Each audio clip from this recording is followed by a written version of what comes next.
Okay, so now what we're going to do is we're going to add the aluminum chloride into our flask before we add the anhydrous benzene. So what I'm going to do is I'm going to unscrew this, I'm going to take the septum off, and I'm going to add this in.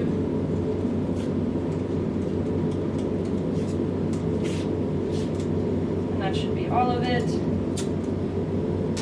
I'm going to close this septa immediately, and there it is. And now what we're going to do is we're going to take our needle and we're going to, we insert, where's the nitrogen needle? Right here. So, Okay, so we're going to be taking anhydrous solvent out of this container, and to do that, we don't want to introduce moist air to the container. We're not going to be using all of the solvent. We want it to remain reasonably anhydrous. We're going to be transferring it to a better container later that will actually keep it anhydrous over a longer period of time. But to get solvent out, we're going to want to introduce nitrogen flow into it so that we can keep the pressure high as we're withdrawing the solvent. So what I've done just now is I've fitted this nitrogen tank with a gauge, tubing. I've just cut off the bottom of a 1 milliliter syringe to make this fitting so that I can insert this needle with nitrogen flow into the flask. But now we need to purge this line before we insert, otherwise we're just going to be blowing wet air into there. So I'm just going to open up the tank, and then I've adjusted the gauge so it's a good pressure already. We don't touch this middle valve, but we open the tap here.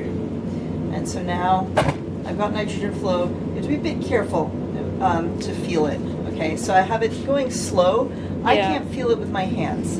What you can do, very carefully, hold it up to your lips. Mm-hmm. I want stronger flow. Okay, now we've got a good flow. So we'll just leave this for a couple of minutes. And that will suck up. So you're going to want to push back to get rid of that air. Ah! And now, if the needle's in, now you can finish taking up your benzene.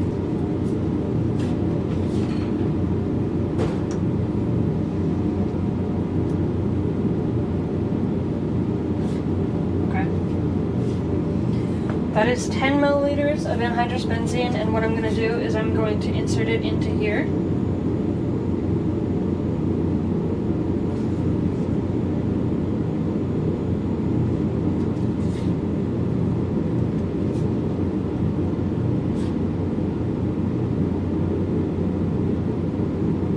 going to suggest keeping this kind of pointing sideways so that you can maybe get a temperature reading. Oh yeah, look at that.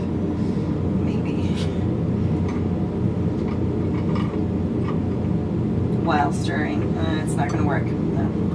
We're just going to check the temperature periodically during the reaction. Okay. By lowering this, because otherwise the stir bar is in the way. We do want the big stir bar here, since it's a heterogeneous reaction, it seems.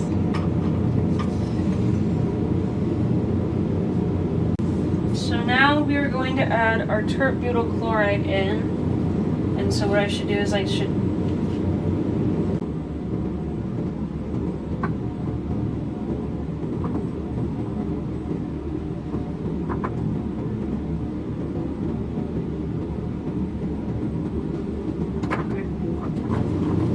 So this is full of 3 milliliters, and what I'm going to do is I'm going to add half a milliliter right now to prevent the benzene from freezing.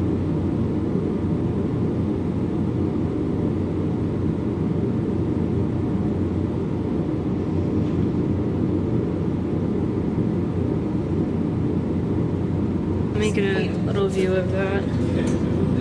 And there you go. And now we just need to leave this and add dropwise over the course of 4 to 5 hours. And yeah.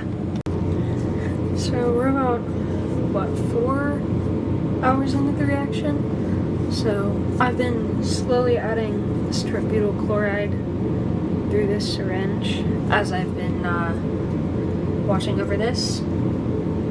So I'm going to add a little bit more. And I'll show you what it looks like now. It's a lot more brown. I'm gonna keep monitoring this, and then when I'm done, I'll come back. Mind